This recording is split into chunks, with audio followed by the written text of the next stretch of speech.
My Perfect Dyes is really easy to use, but you do need to follow a few golden rules. Once you do, application will be simple every time. I'd like to highlight some of the questions we get from customers that are having a bit of trouble with the application of My Perfect Dyes. First question, why is it going white? My Perfect Dyes can go white, and this is why it could happen. Firstly, you haven't shaken the bottle enough. If it ever comes out a little bit gritty, then just pop the lid on and give it another shake.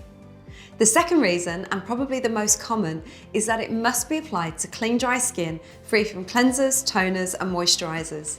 Even if you've used a makeup wipe, it can still leave a residue, so I highly recommend using My Perfect Wash before applying My Perfect Dyes, or at the very least, cleaning under the eye with a cotton pad and water.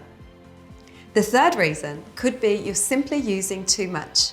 A pea-sized amount is generally enough for both eyes.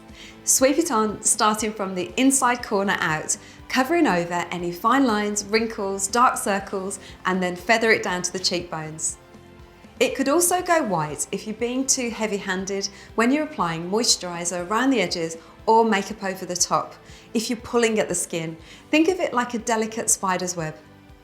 When it comes to makeup, My Perfect Dyes is designed to go under makeup, but it must be oil-free.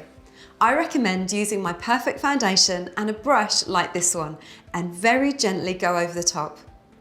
For more information about putting makeup over the top, watch more videos on our website or go to our YouTube channel. If you follow these golden rules, you will get the perfect application every time. I hope this has answered all of your questions, and don't forget our friendly customer service team are here to help. You can contact them through the number on the website or live chat. See you guys soon.